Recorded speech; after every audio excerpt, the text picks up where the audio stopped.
everyone. So today I'm going to be talking about how the legacies of enslavement continue to shape the experience for Black women. I'm going to be using the book Kindred by Octavia Butler as an example of this. To give a brief background about the book Kindred,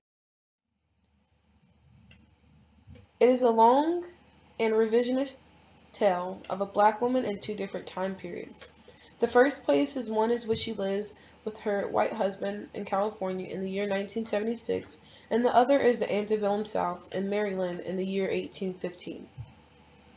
Throughout the story, the main character, Dana, travels to this point in time to help a young white boy, who she later understands to be an ancestor of hers and the son of a slave owner.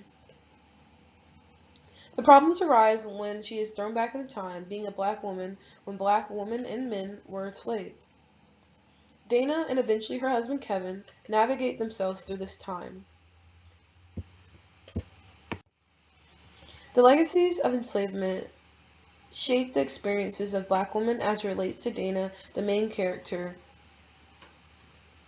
where her experiences are explicitly told through her internal conflict in regards to race and gender throughout the whole novel.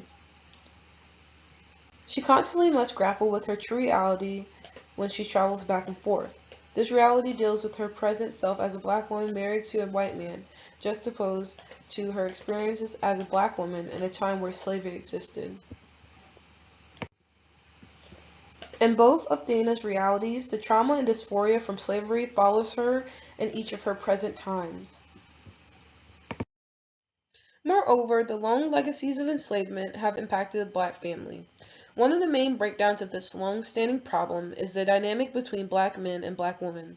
The systemic problem stems from the power dynamics and trauma endured on the Black psyche that continue to be passed down without generational healing.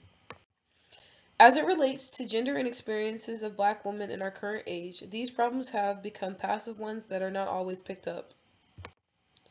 For Black women, many interactions with society consist of setting up a defense mechanism. This reveals itself because in slavery, many times, Black women were used to keep everyone else in place. For example, the Black woman as a slave was expected to bear children and teach them to be scared and obedient of their slave owners. When it came to the power dynamic between the Black men and Black women, most times the Black males were emasculated so that they could be used as an example for others to understand that they had no power, because the man was not allowed to show his strength.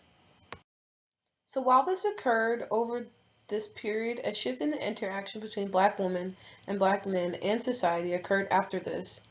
A clear example of this dynamic can be shown in both time periods in this novel. The first incident where Dana explains, quote, "The expression in her face had gone from sadness to anger, a quite frightening anger. Her husband was dead, and her 3 children were sold, the 4th defective, and having to thank God for the defective. How amazing that Wayland he had sold her children and still kept her to cook his meals." This quote shows how as a Black woman in slavery, it was still expected for her to take everything on her back and take things handed to her. Legacies are shown even more clearly when it comes to Dana's position in 1976, where although she was educated and had dreams to write, it seemed like she was just supposed to accept where she was in life. Furthermore, it is also apparent that in Dana's experience, because she just happened to marry a white man, this allows her a little room for mobility, but not enough to be completely removed from her experiences as a Black woman. This shows more clearly when Dana speaks with her husband Kevin about how staying in 1850 will then change him when they get back to their normal life. Dana says this as if she knows that this experience for Kevin is completely different and can change him for the worst. However, for her, this experience is humbling. The difference is Kevin can take this opportunity to use his standing as a white male married to a Black woman negatively after experiencing the antebellum South. The lasting effects can be found in Dana's reaction in knowing that this could be used as another leg up if chosen. This would leave her in a position where she does not have equal footing. The tale of a Black woman having to navigate interpersonal and societal structures to be comfortable is depicted so well in Kindred. Sadly, that is something that has changed in the way it is presented, but not in the way that it is experienced. The mentality of just surviving is something always on the back of Black women, and that stems from slavery. This can be examined in the quote from Dana, "Even the games that they play are preparing them for their future. And you're reading too little into it. Anyways, it's not their game. We're in the middle of history. We surely can't change it if anything goes wrong. We might have all we can do just to survive it." When Dana speaks to Kevin about the game she sees the children playing, she begins to understand that while in this time she is watching history unfold itself and understands that there will be lasting effects from this and nothing can be done other than living through it. In this realization, she is understood that the enslaved Black women and children and men were expected to survive the most terrible predicaments. Furthermore, to grapple with that over centuries and never be healed can cause dysfunction of not only the Black woman, but the Black family. Dana is a prime example of a Black woman that uses her resources to be there for someone, but in return the same things are not extended to her.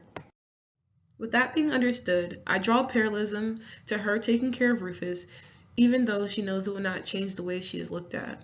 This is similar to the current standing of how Black women have to take care of everything with a smile and still be expected to keep going without support. This all stems from a history that did not allow healing as a viable option to remove these lasting legacies.